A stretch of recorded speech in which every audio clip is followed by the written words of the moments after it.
Menyaksikan Sapa Indonesia Malam didukung oleh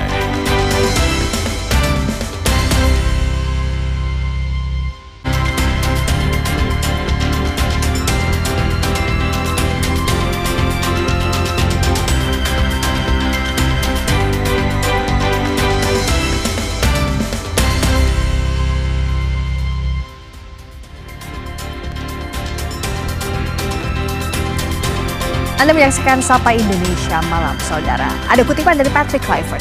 Meskipun saya sangat kecewa dan menyesal karena tidak lolos ke Piala Dunia, saya akan selalu bangga dengan apa yang telah kita bangun bersama. Kata perpisahan yang disampaikan mantan pelatih timnas Indonesia Patrick Kluivert di media sosial pribadinya. Hari ini PSSI resmi mengakhiri kerjasama dengan Kluivert. Pertanyaannya kini, siapa yang jadi pengganti Kluivert? Sorotan berikutnya malam hari ini adalah soal jalan damai di Gaza yang kini sedang berlangsung setelah Israel Hamas menyetujui gencatan senjata. Namun di tengah upaya itu, Israel masih mengobarkan bara dengan menembak mati warga Palestina. Israel dituding melanggar perjanjian. Selengkapnya kami bahas di Sapa Indonesia Malam hari ini. Saya Audrey Chandra. Dan saya Friska Clarissa. Inilah Sapa Indonesia Malam selengkapnya.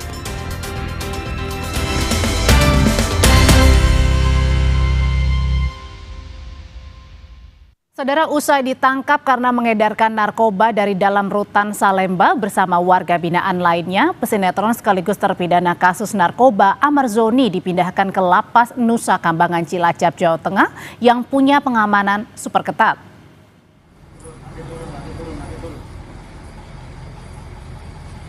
Terpidana kasus narkoba Amar Zoni dipindahkan ke Nusa Kambangan bersama 5 terpidana lainnya. Para terpidana dipindahkan dengan kondisi mata tertutup. Kasubdit Kerjasama Direktorat Jenderal Pemasyarakatan Rika Aprianti mengatakan Amar Zoni masuk kategori warga binaan high risk atau beresiko tinggi sehingga pengamanan diberlakukan super ketat.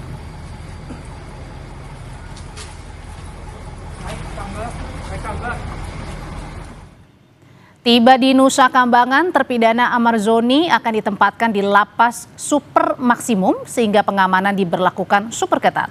Tujuannya adalah untuk melindungi lapas rutan dari peredaran narkoba dan gangguan lainnya agar warga binaan dapat menyadari kesalahannya dan tidak mengulangi perbuatannya.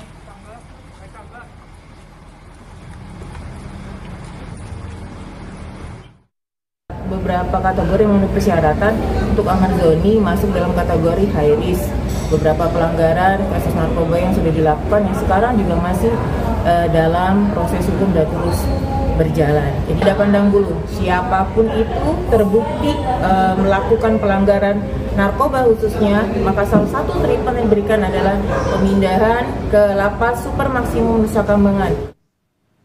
Sorotan lain ke kasus siswa diduga keracunan MBG. Sebanyak 6 siswa masih dirawat di RSUD Lembang setelah menyantap paket MBG. Kondisi siswa yang masih dirawat sudah makin membaik. Dari 51 siswa yang dirawat di RSUD Lembang, Kabupaten Bandung Barat, sebanyak 45 siswa sudah diperbolehkan pulang.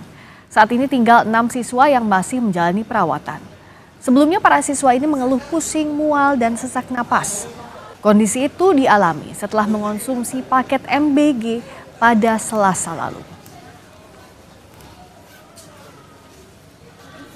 Yang sudah pulang total hari ini itu sekitar 13 orang dari 19, jadi sisa 6 orang lagi. Kemungkinan juga nanti sampai sore mungkin tambah saya 1 orang lagi, sampai sore 1 orang lagi nambah. Karena kan terus kita lihat kondisinya, kalau ada perbaikan kita pulangkan gitu. Mudah-mudahan sisa 5 dan besok bisa pulang semua, gitu, harapan kita.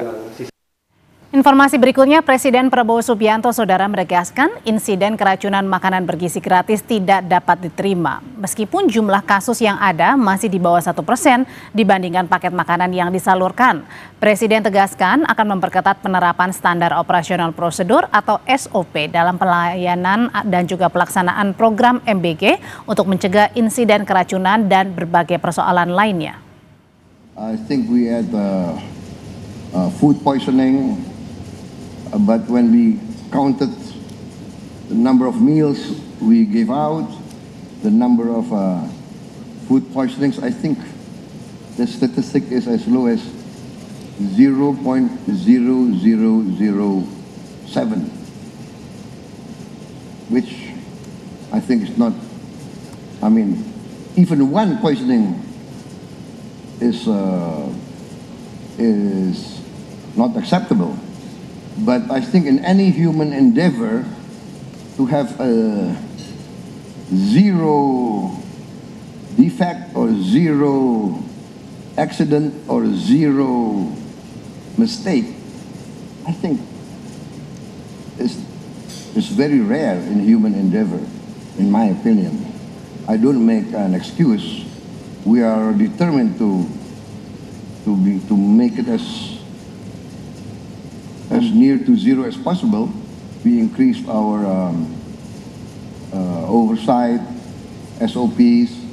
We are now buying new equipment. Yang juga jadi perhatian hari ini, buntut kegagalan Timnas Indonesia menembus Piala Dunia 2026, PSSI resmi mengakhiri kerjasama dengan pelatih Patrick Kluivert. Keputusan berpisah jalan diambil melalui mekanisme kesepakatan bersama antara kedua pihak. Kontrak Kluivert sendiri masih tersisa 1 tahun hingga Januari 2027. Ex-penyerang Timnas Belanda ini resmi diperkenalkan ke publik pada 12 Januari 2025. Ia menggantikan Shin Tae-yong saat Timnas sedang berjuang di babak ketiga kualifikasi Piala Dunia zona Asia.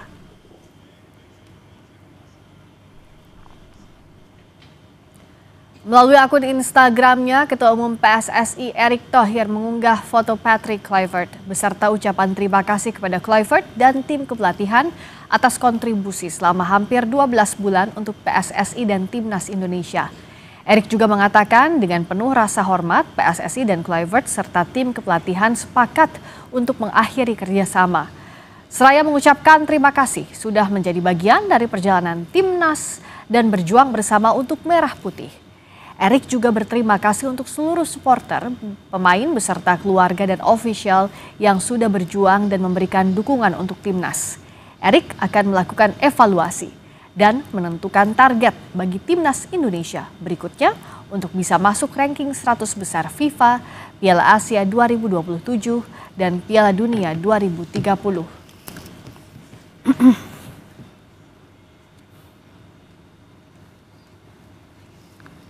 Selama 10 bulan mengarsiteki Timnas, Kluivert dibantu belasan orang staf kepelatihan.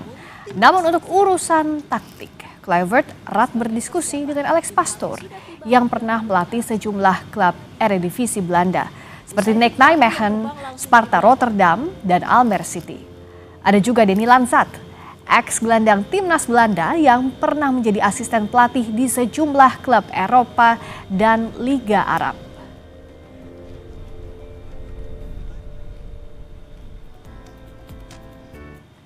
Patrick Kluivert resmi ditunjuk menukangi Timnas Indonesia pada awal Januari 2025. Selama 10 bulan membesut Timnas dari 8 pertandingan, ex-legenda Barcelona ini meraih 3 kemenangan, sekali imbang dan 4 kekalahan. 2 kekalahan diantaranya memupus langkah Garuda ke Piala Dunia 2026. Dari 8 pertandingan itu, Timnas mencetak 11 gol dan 15 kali kebobolan.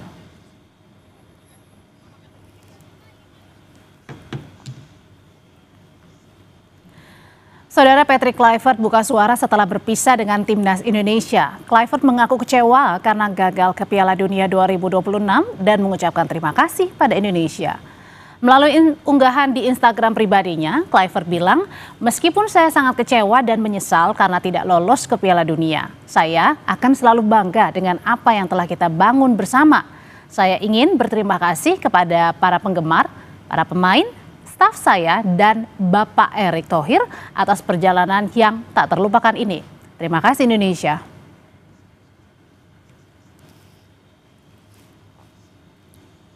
Pemerintah mendukung langkah PSSI memecat Patrick Kluivert sebagai evaluasi kegagalan menembus Piala Dunia 2026. Mensesnek Prasetyo Hadi bilang PSSI harus segera mencari penggantinya untuk mewujudkan mimpi Timnas berlaga di Piala Dunia. Kami pemerintah menyambut baik keputusan dari PSSI untuk memberhentikan pelatih Patrick Kluivert dan kemudian untuk sesegera mungkin bisa mencari penggantinya, karena bagaimanapun kita tidak boleh patah arang, kita harus terus yakin, terus berusaha untuk memperbaiki kualitas tim nasional kita, sehingga diharapkan pada saatnya nanti apa yang menjadi mimpi dari 287 juta rakyat Indonesia untuk timnas kita bisa berlaga di kancah Piala Dunia dapat terwujud. PSSI resmi mengakhiri kerjasama dengan pelatih timnas Indonesia Patrick Kluivert. Keputusan ini menuai tanggapan dari masyarakat penikmat sepak bola. Lantas, siapa yang cocok menggantikannya? Ya udah ya, mungkin itu keputusan yang terbaik. Karena jujur sebagai warga Indonesia emang aku lebih suka Sintayong daripada yang itu. Itu sebuah keputusan yang sebenarnya cukup tepat karena diambilnya Patrick Kluivert kan itu tentunya kita semua berharap hasil yang maksimal tentunya. Nah, tapi pada kenyataannya hasilnya tidak sesuai dengan harapan kita sebagai masyarakat Indonesia. Yang cocok untuk gantiin, dengar rumor ada siapa? Yang dari Spanyol ya? Yang cocok balik lagi ke Sintayong. menurut aku balik lagi ke Sintayong kayaknya itu cukup keputusan yang tepat kalau bisa balik lagi ke Sintayong. Saudara, evaluasi pertama timnas usai gagal ke Piala Dunia adalah dengan menghentikan tim kepelatihan. Apakah ini kemudian dilanjutkan dengan langkah-langkah berikutnya dari PSSI? Kita sapa jurnalis Kompas TV, ada Niko Anggriawan dan juru kamera Yanuar Ruslim di Wisma Kemenpora Jakarta. Niko, apakah dengan pemecatan Kluivert hari ini melalui rapat Exco akan segera dilakukan?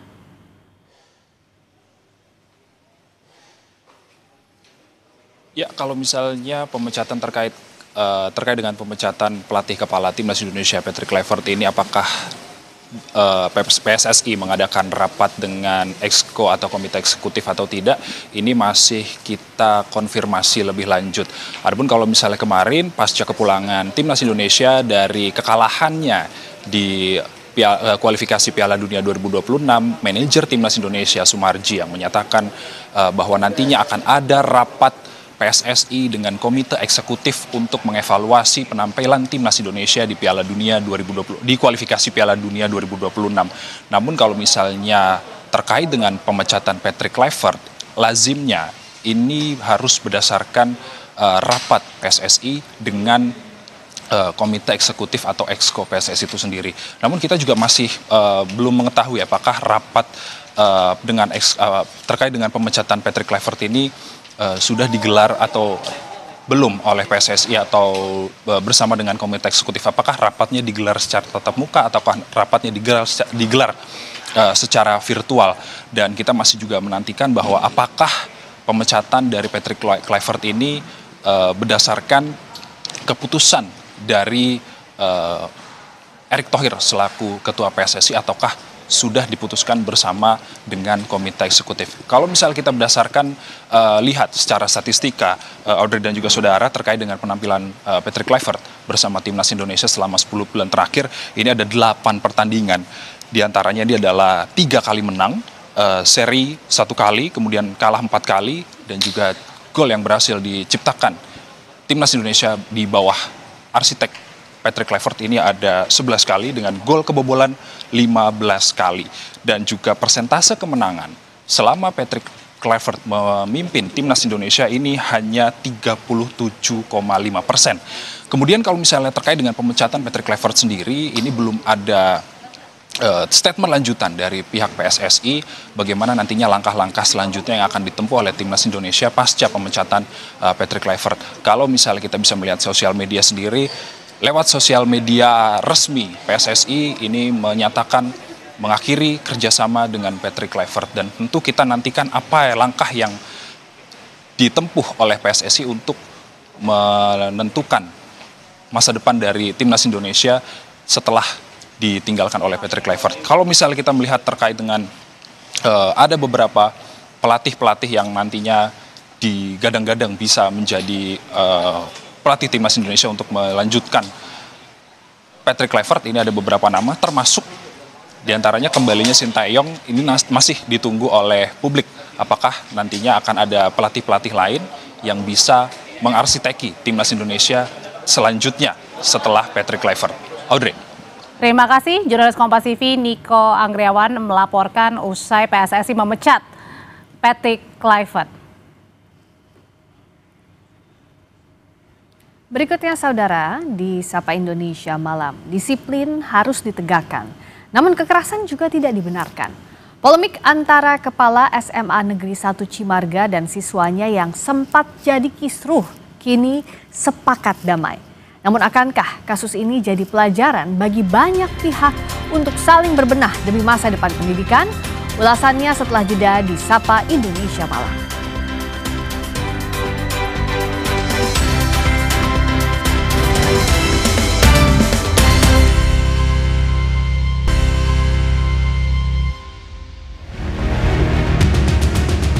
Merokok itu adalah anak melanggar peraturan.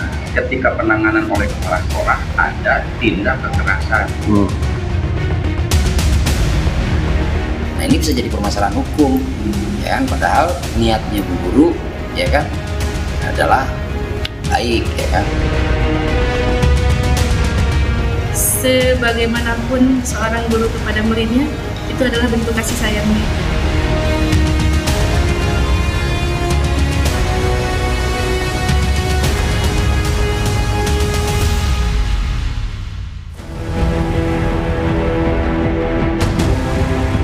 Sebuah tamparan jadi perdebatan panjang. Tamparan yang dimaksudkan sebagai teguran berubah menjadi polemik. Antara disiplin dan kekerasan, antara mendidik dan melukai. Batasnya dipertanyakan. 630 siswa dari SMA Negeri 1 Cimarga, Kabupaten Lebak, Banten, mogok massal pada Senin 13 Oktober 2025 lalu. Aksi mogok massal ini sebagai bentuk protes dugaan kekerasan yang dilakukan kepala sekolahnya karena menampar salah satu siswa yang ketahuan merokok di lingkungan sekolah. Insiden ini memicu polemik di tengah masyarakat karena orang tua siswa tersebut melaporkan kepala sekolah ke polisi yang berujung pada penonaktifan kepala sekolah tersebut. Kejadian bermula saat kegiatan Jumat bersih di sekolah sedang berlangsung. Seorang siswa ketahuan merokok di lingkungan sekolah. Kepala sekolah memberi teguran keras secara verbal, disertai tamparan. Tak lama setelah insiden itu, ratusan siswa melakukan aksi mogok sekolah sebagai bentuk protes. Pemerintah Provinsi Banten lalu turun tangan dengan langsung menonaktifkan kepala sekolah untuk proses pemeriksaan demi menjaga kondusivitas belajar mengajar di sekolah. Sebenarnya kalau masalah merokok itu adalah anak melanggar peraturan. Betul bahwa anak melanggar peraturan, tetapi ketika penanganan oleh kepala sekolah ada tindak kekerasan. Nah, untuk memudahkan pemeriksaan, maka kepala sekolah itu dibebas tugaskan dulu sambil menunggu pemeriksaan lanjutan. Berdasarkan Peraturan Menteri Pendidikan dan Kebudayaan Nomor 64 Tahun 2015 tentang kawasan tanpa rokok di lingkungan sekolah, khususnya di Pasal 5 Ayat 1 berbunyi, kepala sekolah, guru, peserta didik, dan pihak lain dilarang merokok di lingkungan sekolah, dan tentunya akan ada sanksi bagi yang melanggar. Kasus ini pun akhirnya memunculkan perdebatan tentang batasan kedisiplinan dan perlakuan terhadap siswa. Sebagai lembaga yang mewadahi guru se-Indonesia, PGRI menegaskan bahwa mereka tidak membenarkan kekerasan dalam bentuk apapun. Namun mereka juga mengingatkan pentingnya penyelesaian masalah secara dialog dan musyawarah, tanpa mengedepankan ego dari pihak manapun, dan tidak membebankan masalah ke satu pihak saja. Seperti ini. Jadi jangan segala sesuatu itu dilimpahkan di satu pihak. Kita harus melihat secara komprehensif. Betul. Gitu. Kita semua menginginkan tidak boleh ada kekerasan. Kita semua menginginkan terjadi hubungan yang baik. Kalau kepala sekolah ada kesalahan, silakan dibenahi ya. Tetapi mengomentari sesuatu yang belum jelas betul itu yang harus kita hindari. Saya ingin mengatakan demikian, dan bukan berarti saya membela sepenuhnya. Enggak sama sekali. Perilaku kekerasan itu tidak boleh terjadi. Tetapi kita harus berhati-hati. Itu yang ingin saya sampaikan. Insiden ini memunculkan beragam pandangan yang menyoroti isu kedisiplinan dan wewenang tenaga pendidik dalam menjaga ketertiban lingkungan sekolah. Di ruang pendidikan, disiplin adalah nilai yang dijunjung tinggi. Dan seorang guru dihadapkan pada tanggung jawab moral untuk menegakkan aturan. Disinilah titik di mana mendidik dan memberi sanksi diperlukan kecerdasan emosional agar kekerasan tidak dianggap jadi hal yang lumrah. Untuk merokok sesuai peraturan sekolah pasti salah, tapi respon pihak sekolah terhadap anak yang berbuat kesalahan ini yang sepertinya harus mengalami perbaikan gitu. Tidak harus menggunakan fisik, walaupun kita lihat mungkin itu bukan jadi kebiasaan, tapi bisa dilakukan dengan memberikan tugas tambahan, proyek ekstra, atau dia diberikan punishment-nya yang nanti akan mendukung akademiknya, akan mendukung karakternya. Tapi kalau dibikin kekerasan, artinya kekerasan ini diperbolehkan di sekolah. Nah, guru, orang tua yang lebih dewasa dari kacamata anak-anak itu akan menjadi role model. Alias copy paste. Jadi kalau kepala sekolah saya boleh, berarti saya boleh. Kalau ada teman saya yang salah, ya saya pakai kekerasan. Itu yang harus dihindari. Setelah sempat dinonaktifkan, kini Kepala Sekolah SMA Negeri 1 Cimarga kembali menjalankan tugasnya. Ia pun meminta maaf secara terbuka. Ya, intinya bahwa tidak ada guru ingin menganiaya muridnya, bahwa hari itu terjadi ya begitu saja refleks, dan sebagaimanapun seorang guru kepada muridnya itu adalah bentuk kasih sayangnya. Ya, saya kan merasa sebenarnya tugas, karena kepala sekolah juga guru, maka apapun yang saya lihat itu adalah sebuah bentuk penyimpangan, saya harus ikut menegur gitu. Hanya saja mungkin diwarnai dengan kehilapan aja gitu, saya akui, dan itu ibu minta maaf ya Mbak. Ya, kalau hari itu ya sama-sama kita minta maaf. Nah, luar biasa. Sementara kuasa hukum dari siswa yang mendapatkan teguran keras juga menyampaikan permohonan maaf kliennya. Saat mediasi, orang tua siswa menyadari anaknya telah melanggar tata tertib sekolah. Selain permohonan maaf, pihak kuasa hukum juga menyampaikan sejumlah poin damai yang disepakati. Di antaranya pemulihan kondisi mental siswa dan menjamin hak-hak anak secara menyeluruh. Poin kedua, pihak pertama menyadari bahwa perbuatan tersebut tidak dibenarkan di mata hukum.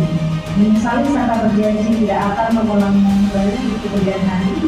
Poin ketiga, pihak kedua selaku orang tua menyadari bahwa perbuatan yang dilakukan oleh anak Indra Lufiana Putra tidak dibenarkan dan melanggar peraturan tata tertib di sekolah.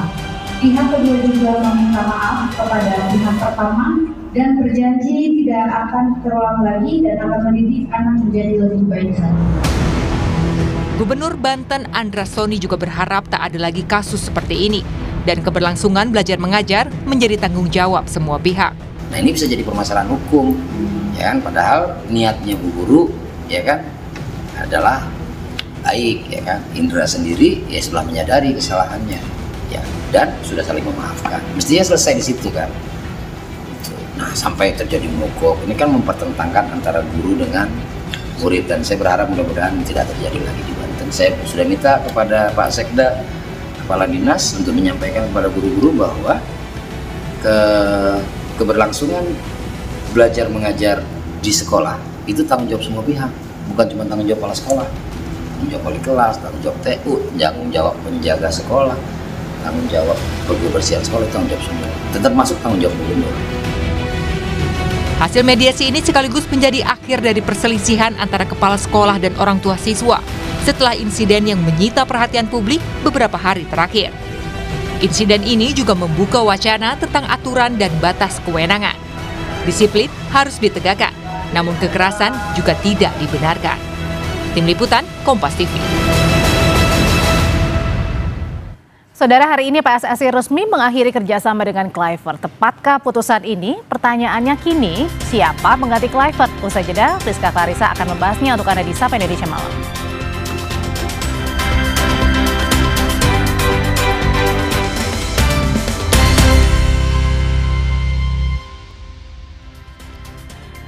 Masih di Sapa Indonesia Malam bersama saya Friska Clarissa.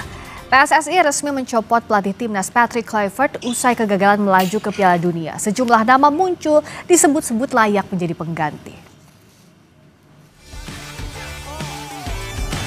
karir Patrick Kluivert sebagai juru taktik timnas Indonesia berakhir.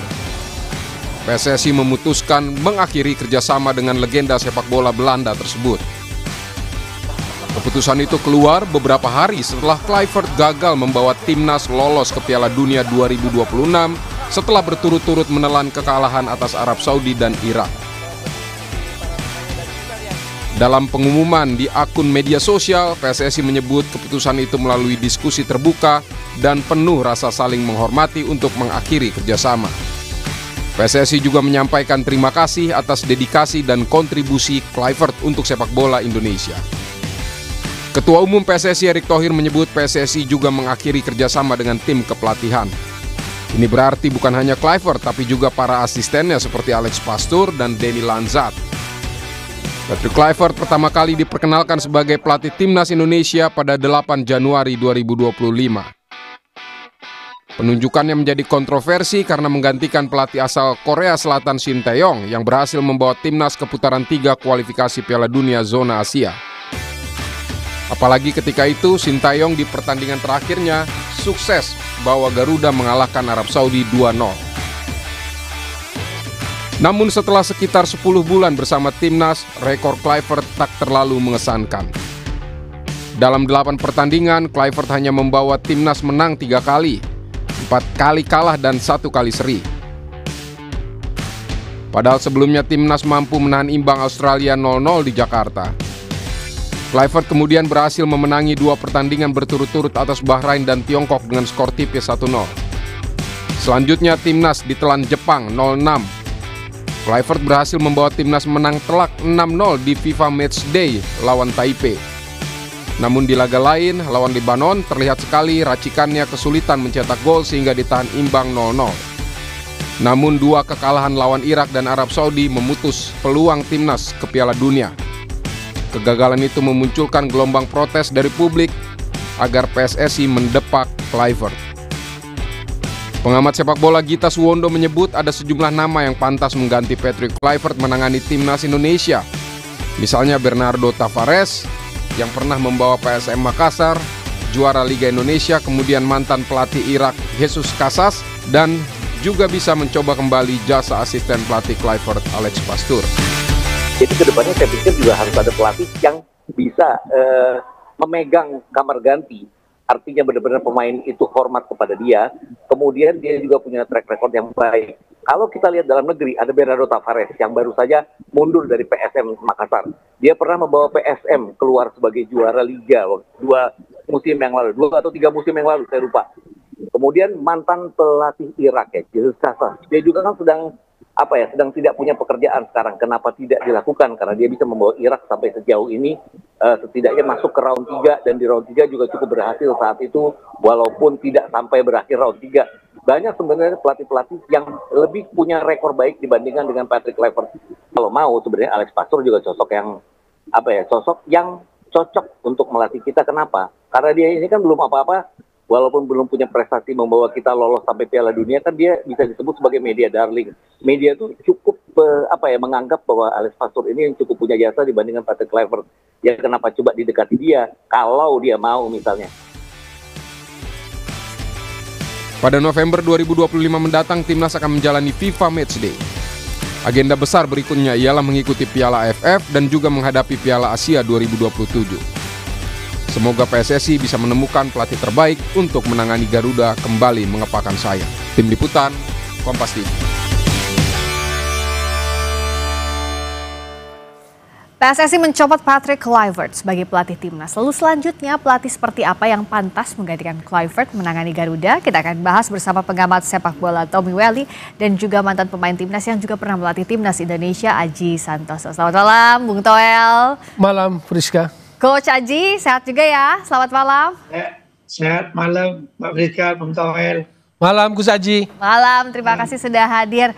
Bung Toel, kalau keputusan untuk mengganti Kluivert, ini sudah tepat atau enggak sih? Setelah evaluasi Piala Dunia yang gagal kita masuk kualifikasinya. Tidak ada pilihan. Karena? Kenapa nggak ada pilihan? Karena situasinya yang nggak kondusif. Artinya tekanan publik yang membuat itu?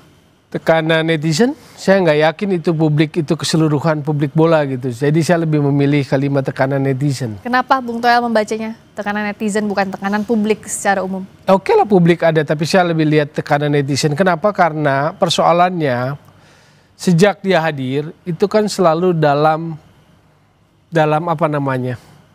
Dalam bayang-bayang, dalam perbandingan dengan pelatih sebelumnya. Sinteyong.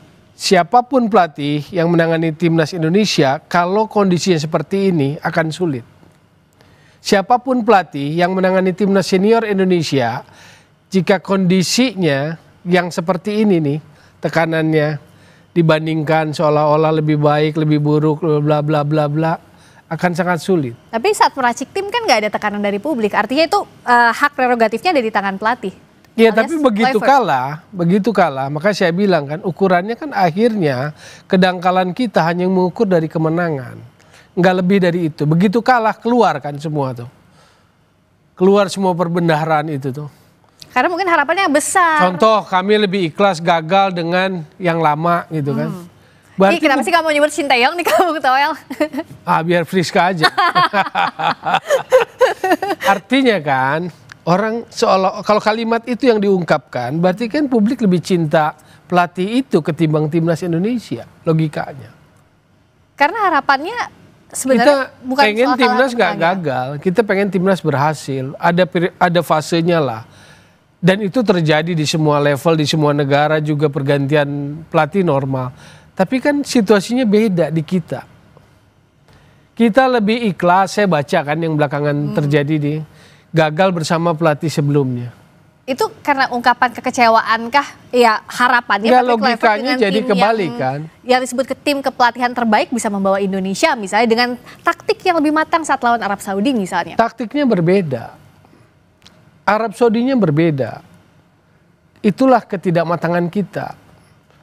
Cuma kan akan capek juga, percuma saya ngomong rasional juga kalau tanggapannya irasional misalnya. Saya juga tidak punya preferensi terhadap pelatih siapapun, makanya saya bilang situasinya terbaik karena siapapun nanti yang menggantikan atau mereka tetap bertahan itu akan sangat sulit. Oke, nah kalau dari Coach Aji. Contoh ya beda tadi saya lupa.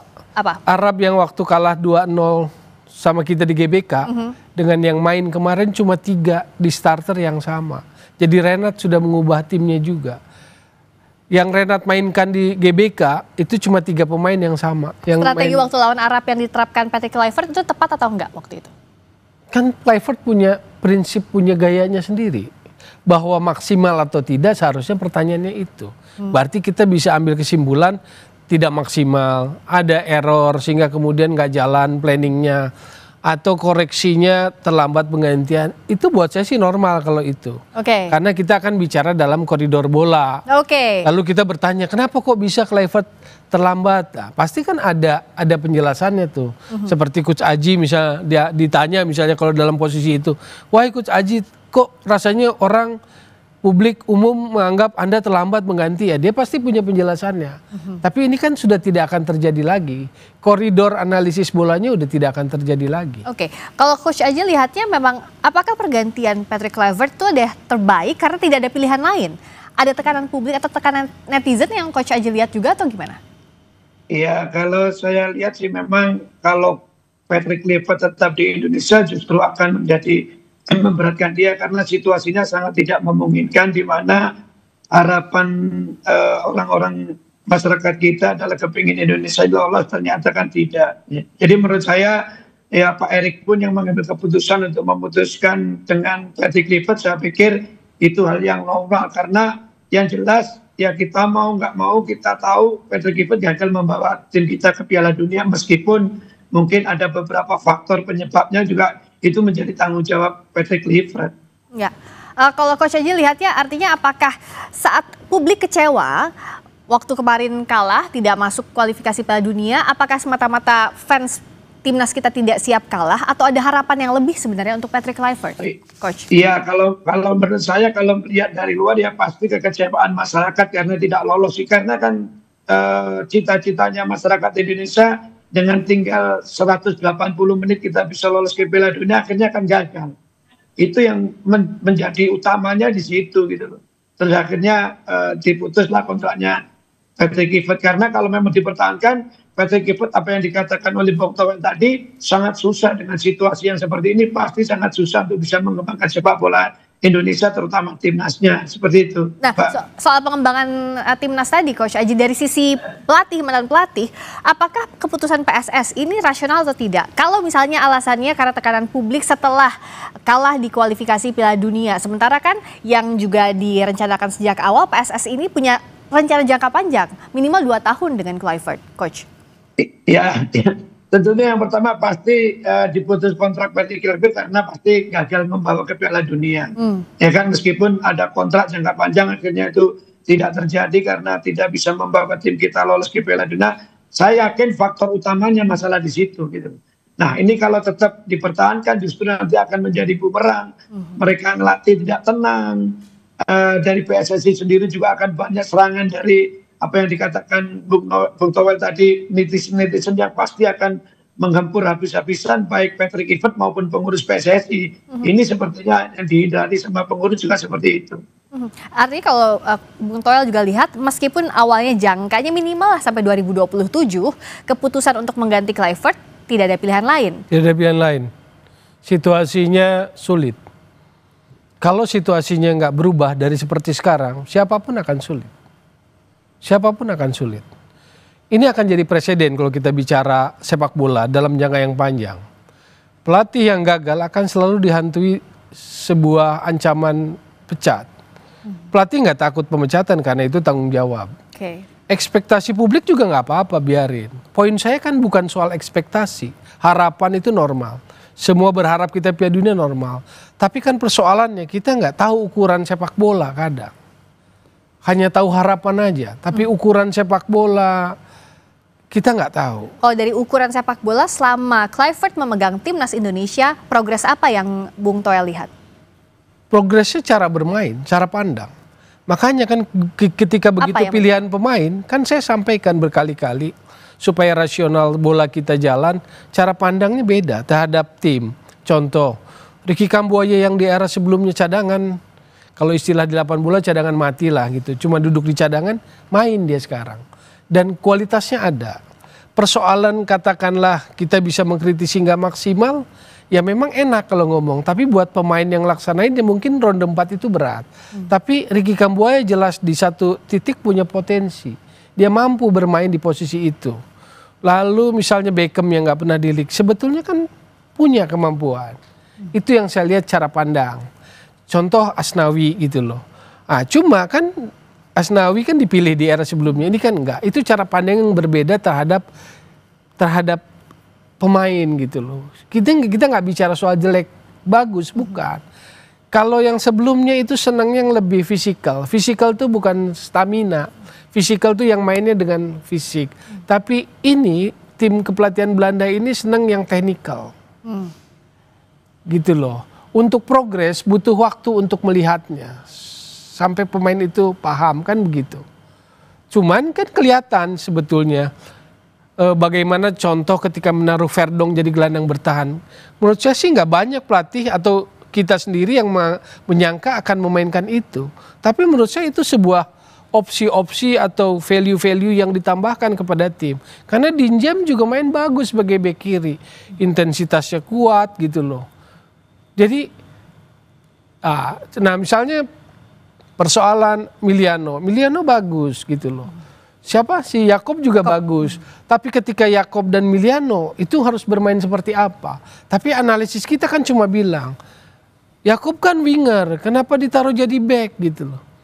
Nah dalam level sepak bola ini kan bukan sesuatu yang salah atau haram gitu loh. Menurut Anda itu ya sah-sah saja? Normal aja, kayak Ivan Perisic bisa main winger, bisa main fullback juga gitu yang cross. Banyak yang menganggap juga waktu laga lawan Arab itu coba-coba yang di laga krusial dan tidak perlu dilakukan. Kan gini loh, di level itu nggak mungkin coba-coba. Karena ini kan krusial. Kita bilangnya hidup mati, partai final, 2 partai final. Nggak mungkin pelatih itu coba-coba atau eksperimen. Maka kalimat coba-coba dan eksperimen itu saya anggap framing yang terjadi di media sosial. Kenapa terjadi framing? Karena ada sentimen masa lalu. Dan itu yang memberatkan, situasi paling berat siapapun saat ini. Kalau Coach Aji lihatnya apakah memang yang memberatkan ada sentimen masa lalu, ada pengaruh mantan yang masih membebani Patrick Kluivert, atau ya semata-mata publik melihat harapannya Coach Patrick sejak datang kan begitu Patrick Kluivert. Nah, tapi kalau misalnya sudah dikasih pemain satu pack, juga satu tim kepelatihan sesuai dengan keinginan pelatih, pemain-pemain juga naturalisasi baru dipercayakan kepada Coach Patrick, masih adakah sentimen masa lalu menurut Coach Aji? Ya, ini timbul cuma satu, Mbak Wedea. Ini timbul karena Patrick Kluivert tidak mampu membawa timnas kita ke Piala Dunia, akhirnya dibanding-bandingkan seperti itu. Kalau saya tangkap dari penyampaian dari Bung Toel tadi, seperti Ricky Kambuaya, Beckham, itu memang Kluivert bisa menaikkan kualitas pemain secara pemain individu, gitu loh. Nah, ini masyarakat yang mungkin tidak mau melihat seperti itu, kepikirnya mereka sudah keseluruhan bahwa lolos gitu. Terus berikutnya apa yang disampaikan Bung Toel tadi sama dengan pemikiran saya ketika melawan Arab Saudi. Banyak orang yang mengatakan bahwa ini coba-coba, itu keliru, nggak mungkin. Coach Aji melihat itu tidak mungkin coba-coba. Tidak mungkin, itu memang menurut Patrick Kluivert waktu itu pemain-pemain itulah dalam persiapan yang penampilannya terbaik. Karena apa? Karena di dalam kepelatihan itu biasanya memasang pemain itu 1 hari menjelang pertandingan. Siapa yang berpenampilan bagus itu yang akan mendapatkan kesempatan. Jadi memang dari awal pun ketika kalah dari Arab Saudi, saya sudah nyampaikan, tidak mungkin itu coba-coba, nggak ada. Ya itu memang menurut Patrick Kluivert terbaik, meskipun menurut masyarakat dengan hasil yang kontroversial ya Coach. Iya, akhirnya disalahkan komposisi pemain seperti itu Pak. Tapi kalau Coach Aji lihat progres timnas di bawah Patrick Kluivert sebenarnya seperti apa? Objektif ya, tidak melihat kekalahan di kualifikasi Piala Dunia, itu gimana kalau menurut Coach? Tentunya sebagai seorang yang memberi komentar ya objektif, saya tidak punya kepentingan apapun, kan begitu. Nggak kepentingan sama Sintayong, nggak kepentingan sama Patrick Kluivert, yang memang cara bermain yang berbeda. Patrick Kluivert sama Sintayong itu satu sosok pelatih yang memiliki filosofi yang beda gitu. Iya betul, di mana Patrick Kluivert lebih mengedepankan gaya-gaya Eropa, sedangkan Coach Sintayong lebih mengedepankan lebih fisikal. Itu memang terjadi gitu loh. Nah, untuk kedepannya ya tinggal nanti pengurus lebih memilih siapa pelatih yang cocok, seperti itu Mbak. Kalau memang ini misalnya on the track, kenapa PSSI tidak memilih untuk melihat situasi sampai reda misalnya Bung Toel baru memutuskan mengganti atau tidak Patrick Kluivert? Apakah harus secepat ini? Boleh percaya apa tidak, saya membaca, nggak akan mengungkapkan sekarang juga di sini misalnya, tapi saya membaca ini ada yang lebih besar dari sekedar ini. Apa itu? Dalam hal apa? Serangannya ada hal yang lain. Dalam hal? Misalnya kita bicara keanehan ya, ketidakwajaran, ketidaklazim. Sehari menjelang lawan Irak, Jumat malam setelah kalah dari Arab, manajer timnas mengungkapkan situasi internal ke publik. Yang dalam bahasa saya mengumbar. Kalau Anda manajer timnas, tugas Anda, tanggung jawab Anda adalah jaga kekondusivitas tim. Jadi suasana tim itu harus dijaga. Kalaupun ada situasi, nggak boleh dia ngomong. Karena itu bagian dari tanggung jawabnya. Tapi yang terjadi Pak Sumar di Jumat malam, karena saya tahunya Jumat malam. Selepas saya di acara sini juga lah, ada talk show. Saya baca dia mengungkapkan ke media bahwa ada situasi perdebatan, ada situasi apa, dia mempertanyakan line up, dia punya preferensi soal 3 back. Itu buat saya aneh. Kenapa menurut Bung Toel itu aneh dari sisi manajer? Yang pertama, dari segi etika. Anda manajer tim, Anda nggak boleh. Peperangan sedang terjadi. Peperangan kemarin di Jeddah itu 2 pertandingan. Pertempuran dengan Arab, pertempuran dengan Irak. Pertempuran dengan Arab kalah 2-3. Peperangannya belum selesai, masih ada 1 pertandingan lagi. Jadi masih dalam situasi perang. Anda nggak bisa sebagai manajer timnas mengatakan itu gitu loh ke publik. Saya masih belum bisa menangkap karena masih di spill tipis-tipis sama Bung Toel. Iya, kan spill tipis-tipis. Tapi saya sudah membaca. Apa yang dibaca? Usai jeda di Sapa Indonesia Malam.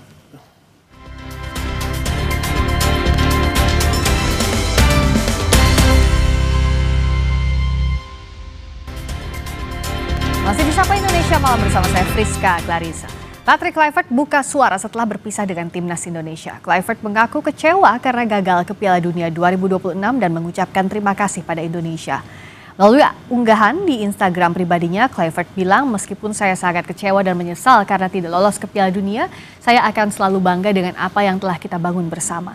Saya ingin berterima kasih kepada para penggemar, para pemain, staf saya dan Bapak Erick Thohir atas perjalanan yang tidak terlupakan ini. Terima kasih Indonesia. Selama 10 bulan mengarsiteki timnas, Kluivert dibantu belasan orang staf kepelatihan. Namun untuk urusan taktik, Kluivert erat berdiskusi dengan Alex Pastoor yang pernah melatih sejumlah klub Eredivisie Belanda seperti NEC Nijmegen, Sparta Rotterdam, dan Almere City.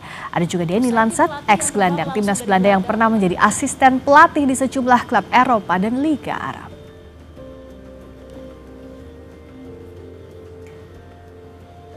Masih bersama Bung Toel dan juga Coach Aji. Jadi yang disebut keanehan tadi, ya, arahnya kemana? Kan kalau ada pergerakan pasti ada jalan yang dituju. Satu, buat saya nggak etis atau nggak wise manajer timnas mengatakan seperti itu. Maka di situasi sekarang Patrick Kluivert sudah mengakhiri kerjasama kan ya, bahasanya kan. Menurut saya sih ini juga harus ada evaluasi, harus ada komite etik. Kalau secara organisasi ya, komite etik turunlah. Tanya apa maksudnya manajer mengatakan itu. Itu satu. BTN, karena manajer timnas, ketua BTN orang yang sama dan juga exco. Kedua, dengan ngomong seperti itu menurut saya sih, ini peta-petanya jadi kelihatan gitu loh. Walaupun saya bilang tadi, ini bacaan saya dan saya masih sedang merangkai, tapi jadi sesuatu yang tidak lazim, aneh gitu loh. Ada bara di petinggi? Sangat mungkin. Tapi sudahkah ini terselesaikan dengan pemecatan Patrick Kluivert atau pengakhiran kerjasama Patrick Kluivert atau tidak serta-merta? Tidak serta-merta. Karena kalau kita lihat rangkaian kejadiannya setelah itu, kan ada yang bicara, yang merasa dapat informasi orang dalam. Atau nggak usah itulah ya, Andre Rosiade lah kan merasa dapat informasi dari Ordal, satu tentang akan vote kan gitu.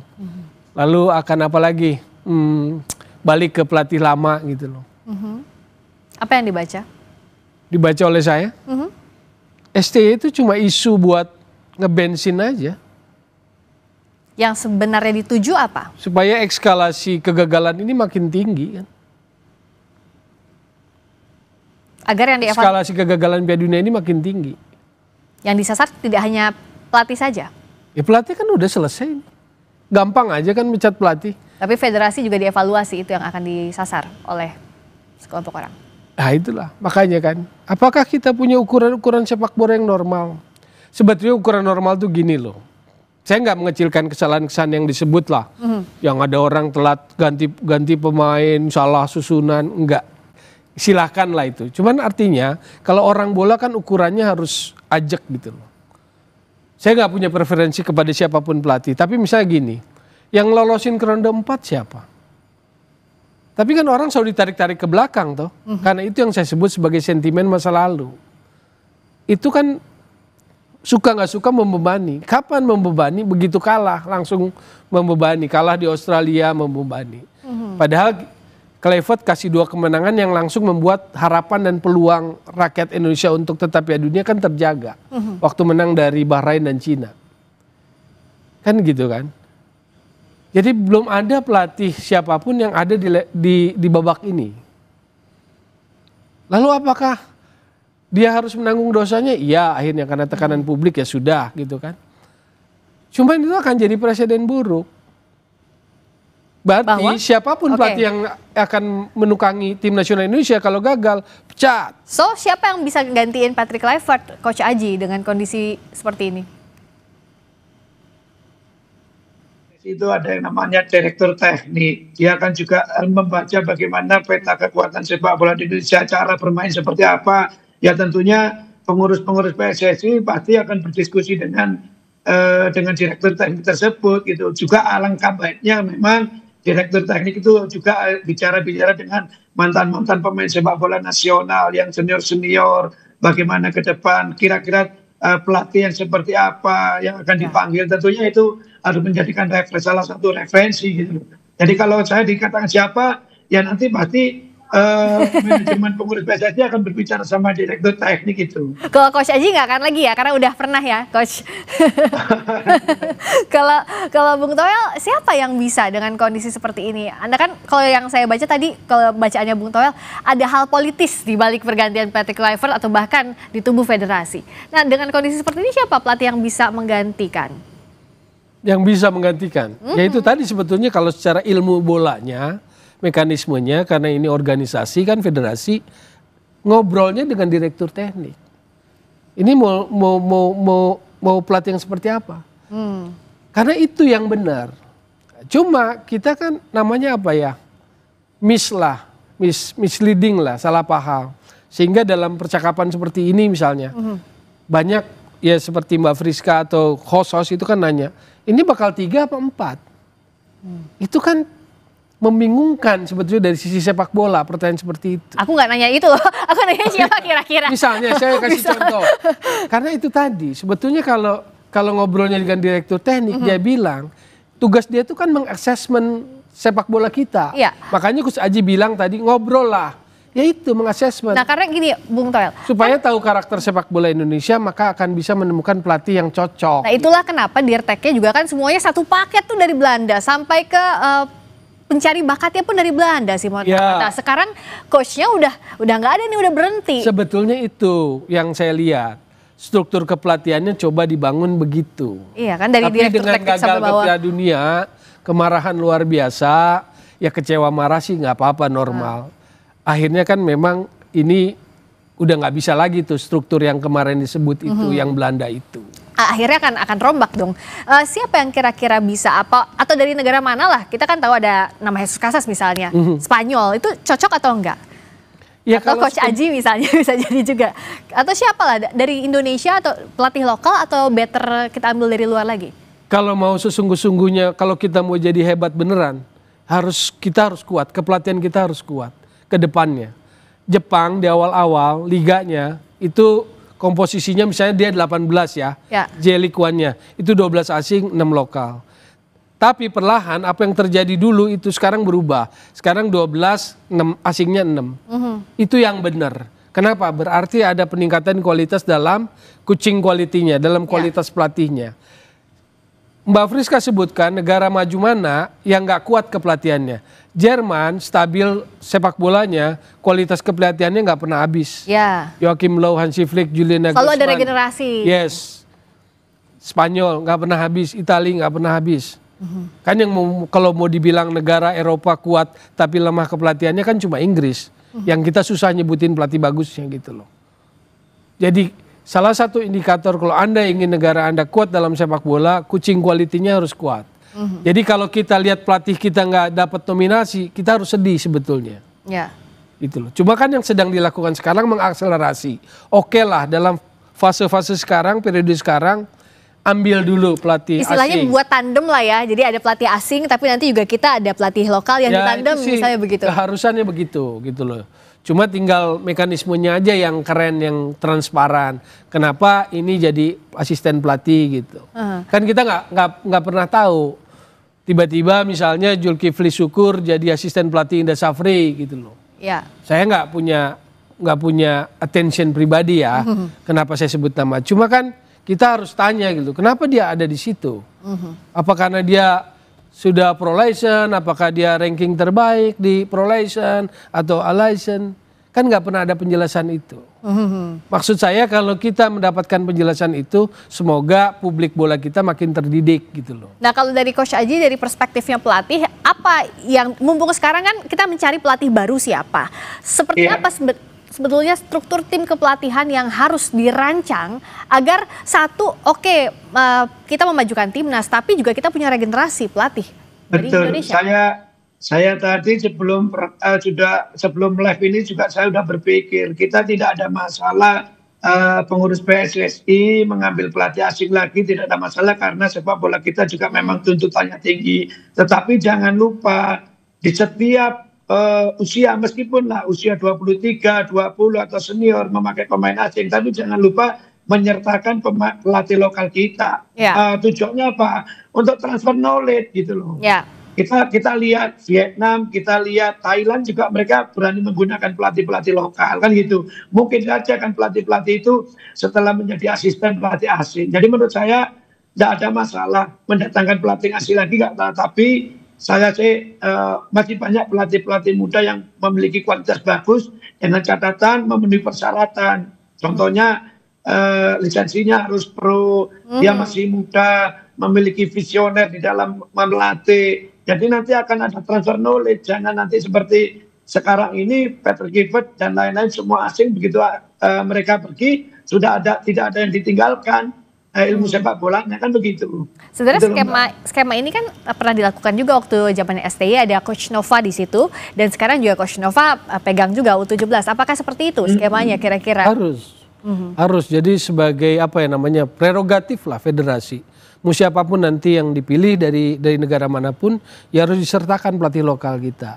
Yang penting mekanismenya bagus nih. Misalnya ada 10 yang didorong, lalu kita tahu kan track recordnya gitu loh. Tapi masih gelap banget nggak sih siapa calonnya? Kira-kira pelatihnya atau sudah ada nama-nama? Mbak Friska, kalau cuma menyebut nama-nama pelatih top yang bagus, misalnya dari Jerman, Ralf Rangnick kalau mau kan, The Professor.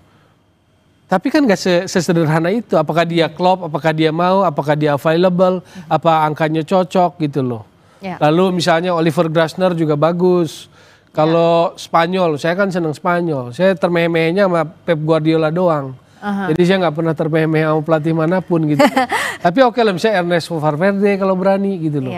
Tapi apakah dia mau, apakah dia available? Oke, kalau misalnya nama spesifik sulit, apakah Eropa atau Asia? Kalau Asia saya pilih Jepang. Kenapa? Karena menurut saya secara karakter main, secara beberapa aspek dalam postur atau kompostur sepak bolanya mirip lah. Dan kita akui juga Jepang sekarang begitu pesat ya perkembangannya. Untuk jadi itulah negara yang benar ngebangun sepak bolanya. Lihat aja di liganya pelatih lokal. Bahkan setahu saya, seingat saya pelatih asing terakhir timnas Jepang itu adalah abis Jaqueroni. Gus Hiddink? Enggak, Gus Hiddink Korea Selatan kan. Jaqueroni 2014 deh kayaknya abis itu Aguirre. Sekarang kan dari 18 ke sini udah pelatih lokal. Oh, Sino ya.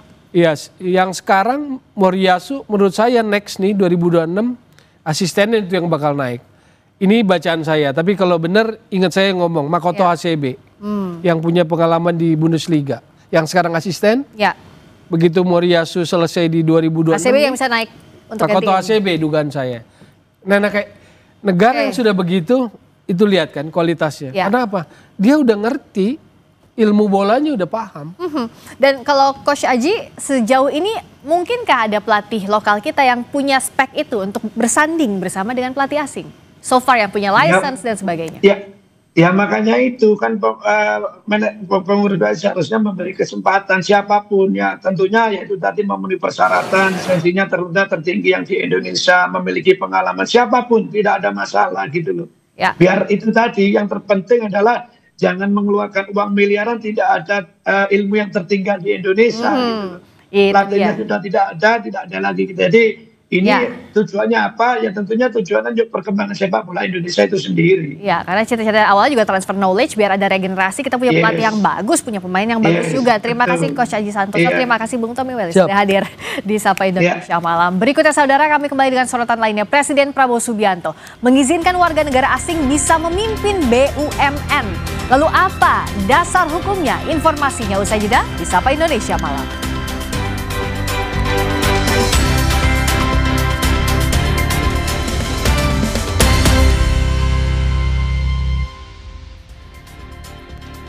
Kembali di Sapa Indonesia Malam, saudara, kelompok hak asasi manusia yang berbasis di Gaza menyebut 7 orang tewas akibat serangan Israel di jalur Gaza sejak fase pertama perjanjian gencatan senjata Gaza berlaku efektif pada 10 Oktober. Pasukan pertahanan Israel telah melanggar gencatan senjata sebanyak 36 kali di Gaza sejak gencatan senjata diberlakukan yang mengakibatkan kematian dan banyak korban luka. Kelompok HAM menuntut masyarakat internasional untuk bertanggung jawab dan memastikan Israel mematuhi ketentuan perjanjian gencatan senjata. Fase pertama perjanjian gencatan senjata mencakup penarikan pasukan Israel dari kota Gaza, Rafah, Khan Yunis, dan wilayah utara. Pembukaan 5 penyeberangan untuk bantuan, serta pertukaran sandera dan juga tahanan. Hamas, saudara, mengumumkan mereka telah menyerahkan seluruh 20 sandera hidup yang tersisa yang ditangkap dalam serangan di Israel Selatan pada 7 Oktober 2023. Sementara otoritas Israel telah mulai membebaskan hampir 2.000 tahanan Palestina sebagai bagian dari kesepakatan pertukaran.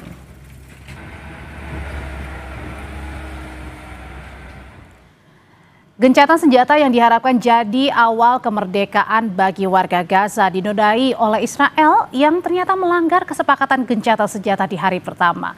Meski sejumlah poin kesepakatan sudah mulai dilakukan oleh Hamas dan Israel, namun apakah perdamaian di Timur Tengah akan benar-benar terrealisasi atau hanya janji di atas kertas saja? Malam ini kita akan membahasnya bersama pengamat Timur Tengah Universitas Indonesia, Yon Mahmudi. Selamat malam, Mas Yon. Selamat malam, Mbak. Ya, terima kasih. Dan ada juga relawan Mercy, Marisa Noriti di Yordania. Selamat malam waktu Indonesia, Mbak Marisa. Selamat malam, Mbak. Ya, Mbak Marisa, saya mau tanya dulu nih, bagaimana sebenarnya situasi paling baru, situasi terkini di Gaza pasca gencatan senjata? Ya, baik. Mungkin saya klarifikasi dari awal gencatan senjata ya, Mbak ya. Jadi pengumuman gencatan senjata secara ofisial dari pihak mediator itu di tanggal 8 Oktober dini hari sekitar pukul 00, mungkin kita bisa anggap di tanggal 9 Oktober, dan benar-benar berlaku ofisialnya itu di tanggal 10 Oktober setelah pihak Israel melakukan penandatanganan dengan pemerintahannya bahwa ceasefire telah dimulai. Dan in between di antara tanggal itu memang ada korban baik itu dari pihak Israel maupun dari pihak Gaza, dan ini memang karena belum ofisial. Dan setelah official ceasefire ada korban dari pihak Palestina. Itu ada beberapa, kita tidak mendapat statistik detail resminya apakah korban ini ofisial memang semua dari penyerangan Israel atau ada yang karena mereka mendekati area Yellow Line, atau ada juga korban yang karena masih ada bahan-bahan subordinan yang belum meledak, seperti itu, bom yang belum meledak atau bobby troop yang udah ditanam tapi belum sempat meledak, itu juga menimbulkan korban. Tapi berdasarkan informasi yang kami terima, memang ada korban dari setelah ceasefire ini yang diakibatkan oleh penyerangan pihak Israel di luar Yellow Line, seperti itu. Oke, tapi kalau yang dari Mbak Marisa dengar, kalau yang tadi ada korban jiwa akibat penyerangan yang dilakukan oleh Israel di luar dari batas Yellow Line itu, berapa banyak korbannya? Korban luka kah atau gimana yang Anda dengar, Mbak Marisa? Korban yang tewas, Mbak, belum ada laporan resmi. Ya memang ada, saat ini saya mendapat info itu totalnya itu 9 dan ditambah 3 pada tanggal 15 Oktober, dan ada 15 warga Palestina yang ditahan di Rafah. Tetapi kita tidak bisa merinci apakah keseluruhan korban itu dari penyerangan Israel atau mungkin ada juga bentrok dengan pihak geng yang di backup Israel atau yang karena bom yang belum meledak. Atau artinya perlu diinvestigasi lebih lanjut ya untuk memastikan apakah ini benar serangan dari Israel atau tidak, begitu ya Mbak Marisa ya? Ya, benar sekali. Oke, Mas Yon, kalau gitu saya ke Mas Yon. Yang dilihat tadi kan kalau Mbak Marisa bilang ini harus dipastikan lagi ya, betulkah emang yang melakukan penyerangan adalah Israel atau mungkin kelompok-kelompok lain begitu. Nah pertanyaannya adalah bagaimana kemudian mengartikan serangan-serangan padahal gencatan senjata baru terjadi, pertukaran kemudian para tahanan begitu juga sedang dilakukan. Apa yang ditangkapnya sebenarnya dengan serangan ini? Ya tentu kan ini menjadi tantangan ya atas keberlangsungan gencatan senjata yang nanti diharapkan bisa sampai pada fase-fase selanjutnya hingga kemudian kita bisa melihat bahwa eh, perdamaian ini akan mengarah kepada terbentuknya negara Palestina yang merdeka. Nah, di antara fase-fase itu kan pasti ada hambatan-hambatan yang terjadi termasuk ya pelanggaran-pelanggaran yang dilakukan. Kalau dari versi Israel kan menyebut bahwa kelompok Hamas belum sepenuhnya mengirimkan tawanan yang sudah meninggal ya, karena kan pasti kondisinya juga sangat sulit, sebagian juga mungkin tertimbun dan lain sebagainya. Dengan alasan itu, kemudian Israel berusaha untuk menunda-nunda, bahkan terjadi insiden penembakan yang menewaskan 9 orang. Tentu juga bisa harus dipahami bahwa mobilisasi rakyat Palestina di Gaza yang menuju tempat-tempat mereka sebelumnya di Gaza Utara, sementara masih ada batas-batas tentara Israel yang belum sepenuhnya meninggalkan wilayah, karena sekarang kan baru batas di Yellow Line ya, belum bergerak pada batas Red Line yang itu akan lebih luas. Nah, Yellow Line itu kan sekitar 53% dari wilayah Gaza yang masih diduduki. Nah, ini saya kira juga harus diperhatikan. Nah, kemudian tentu jangan sampai insiden-insiden itu digunakan ya untuk menghambat atau bisa memporak-porandakan ya rencana perdamaian ke depan. Saya kira ini tantangan serius yang harus dihadapi oleh para mediator. Apakah juga termasuk dari Amerika Serikat sendiri yang merupakan inisiator dari perdamaian yang dimulai dari tahap pertama, fase pertama gencatan senjata ini untuk membantu menginvestigasi sebenarnya ada apa yang terjadi saat ini? Ya, saya kira ya Amerika bertanggung jawab ya, karena kan mereka yang memberikan jaminan atau garantor. Dan kalau kemudian tidak bisa menjaga proses perdamaian ini kan artinya reputasi Amerika akan mengalami kejatuhan ya. Apakah kemudian Amerika mau reputasinya dihancurkan ya oleh ya. Oh, jadi artinya ini ada pertaruhan juga yang Mas Yon lihat ya, pertaruhan bagi Amerika Serikat sendiri ya kalau tidak mulus ya fase pertama ini.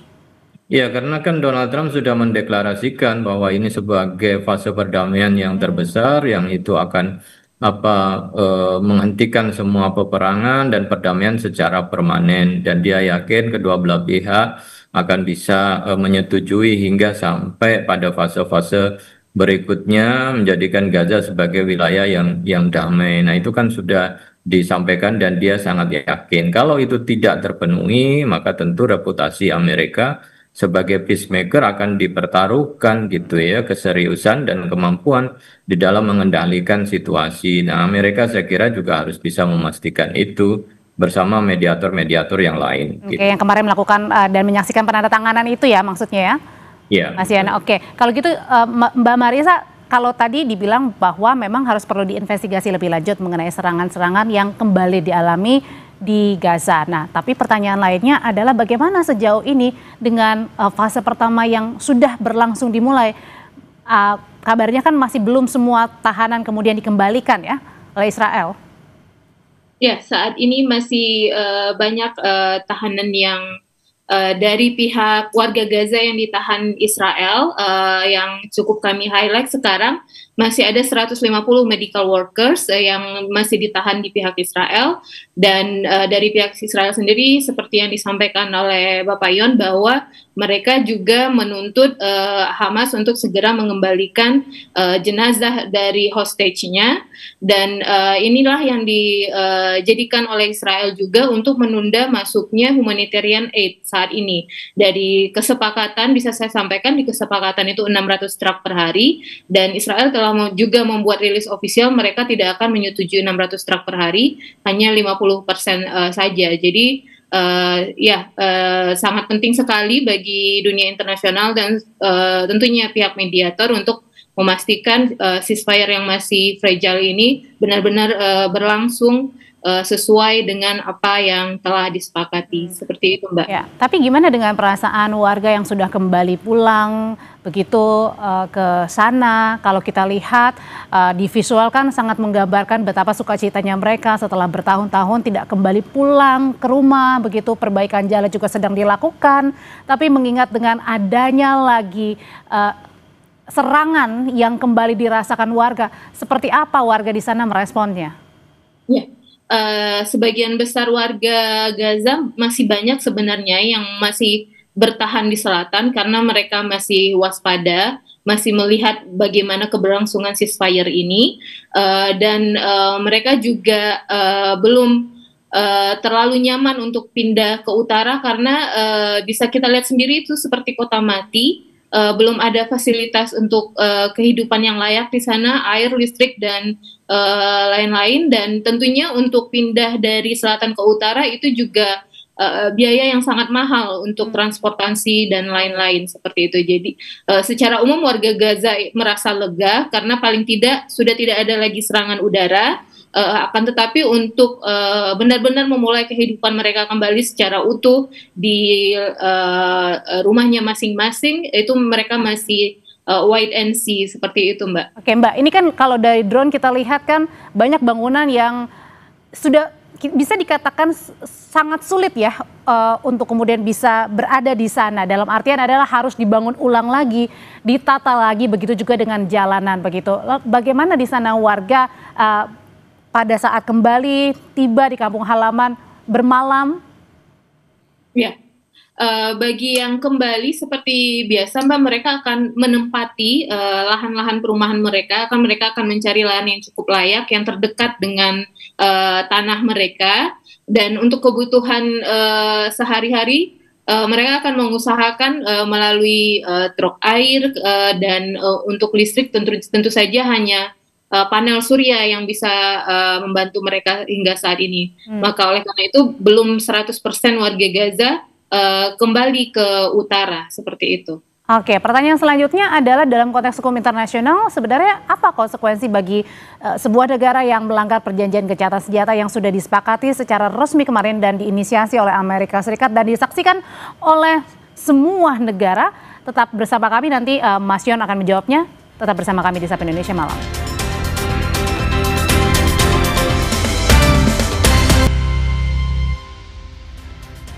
Saudara, Organisasi Kesehatan Dunia WHO memprioritaskan penyediaan bahan bakar dan alat berat untuk membangun kembali banyak rumah sakit yang hancur di jalur Gaza. Saat ini mendesak diperlukan pasokan medis, obat-obatan, peralatan dan bahan bakar untuk warga Palestina. Organisasi kemanusiaan juga memprioritaskan pemindahan truk bantuan yang telah lama menunggu di perbatasan Gaza dan pembukaan kembali gudang mereka. Sejak perjanjian gencatan senjata ditandatangani, WHO telah mengirimkan 8 truk yang membawa pasokan kesehatan berisi insulin dan peralatan laboratorium ke Deir al-Balah. WHO, saudara, berharap gencatan senjata dapat bertahan lama agar bisa melanjutkan pekerjaan kemanusiaan bersama dengan badan PBB lainnya. There needs to be a way to see how are they going to bring in reconstruction equipment, which now you're talking about rebuilding. You're talking about rebuilding hospitals, rehabilitating them.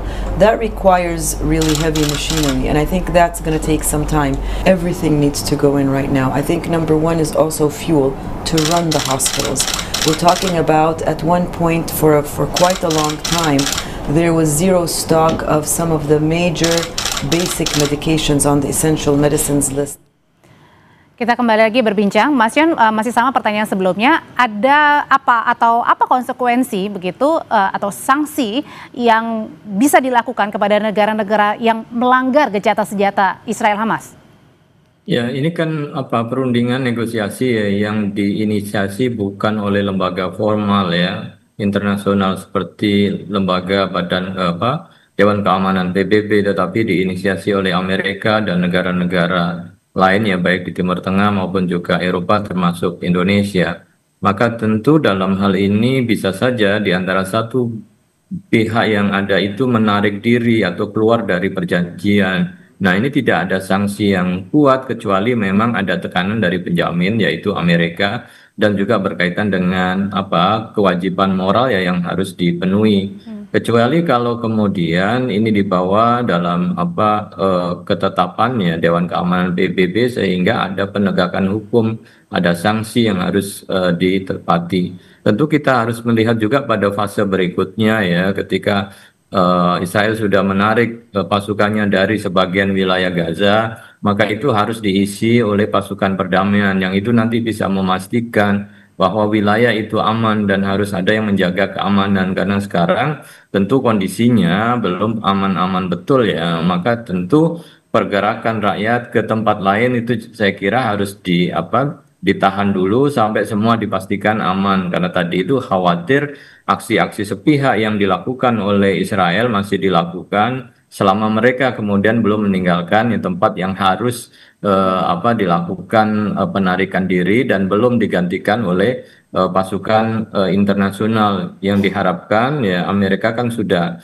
menyampaikan termasuk juga negara-negara Arab, Turki, Qatar juga kan sudah komitmen, bahkan Indonesia juga komitmen untuk mengirimkan pasukannya. Saya kira momen ini menjadi sangat penting untuk menjaga betul-betul ya perdamaian itu dijalankan dan tidak ada aksi-aksi sepihak yang akan mengarah kepada pelanggaran-pelanggaran ataupun serangan-serangan yang bisa dilakukan. Ini saya kira momen pentingnya. Dan kalau kemarin ketika ada terjadi penyerangan betul yang ketika sudah diinvestigasi kemudian memang benar Israel yang melakukan penyerangan begitu, apakah ini juga bisa mengartikan bahwa bertanda tanya nih sebenarnya gencatan senjata ini akan berlangsung lama atau tidak karena kan sebelumnya ada 72 jam dilakukan waktu untuk pertukaran tahanan begitu ya, ini sudah lewat 72 jam jadi ada yang mungkin mengganggu, mengusik.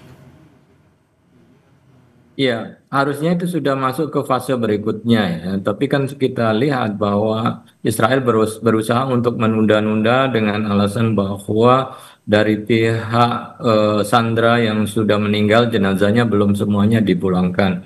Padahal kan ini bukan hal yang mudah ya untuk menjaga jenazah di antara reruntuhan yang ada dan itu bebankan kepada para pejuang di Palestina untuk bisa mengembalikan dan dijadikan sebagai alasan untuk tidak segera masuk pada fase berikutnya. Maka pihak penjamin, garantor saya kira harus memberikan tekanan bahwa fase berikutnya harus sudah dilakukan termasuk juga menjaga keamanan di wilayah Gaza karena ini mulai muncul kan gangster-gangster yang tentu tidak tahu ini siapa yang melakukan orkestrasi ya, menciptakan geng-geng itu yang pada akhirnya juga mengganggu keamanan di wilayah Gaza. Ini saya kira juga persoalan baru ya yang muncul ya.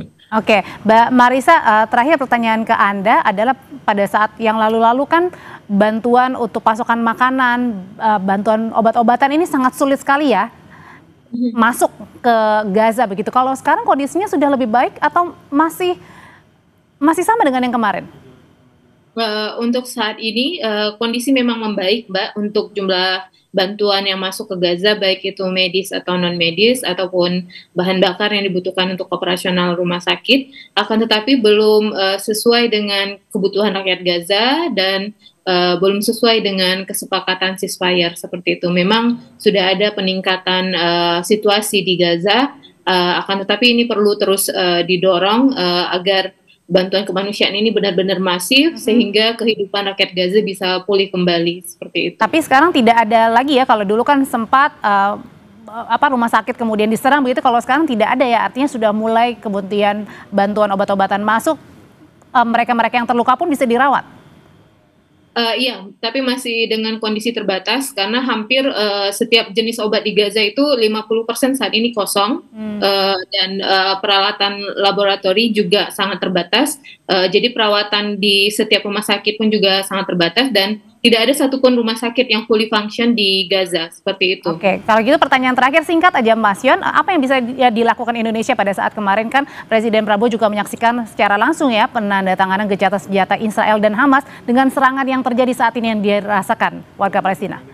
Ya tentu kan Indonesia harus lebih dalam lagi ya masuk di dalam skema perundingan ini, bahkan juga dipastikan bisa terlibat di dalam board of peace ya yang nanti menentukan langkah-langkah ke depannya. Kemudian juga tadi sudah mempersiapkan pengiriman ya pasukan perdamaian yang akan diminta, termasuk juga obat-obatan dan berbagai misi kemanusiaan. Saya kira harus lebih diintensifkan. Jadi tetap di dalam track yang menjaga bagian dari proses negosiasi yang saya kira harus semakin diperkuat dan memastikan bahwa perdamaian ini akan menuju kepada gencatan senjata permanen, mengakhiri genosida, dan tentu terwujudnya kemerdekaan bagi rakyat Palestina. Saya kira ya itu ya yang perlu untuk diperkuat kembali. Oke, baik. Terima kasih Mas Yon dan juga Mbak Marisa.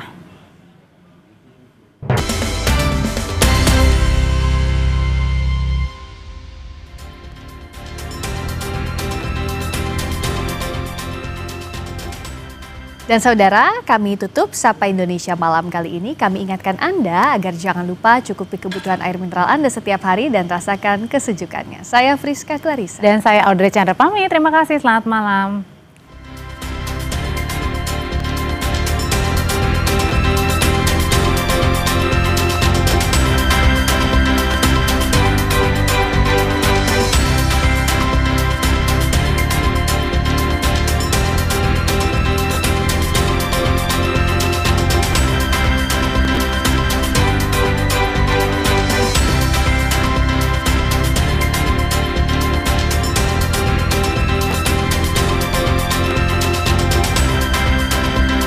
Terima kasih Anda telah menyaksikan Sapa Indonesia Malam.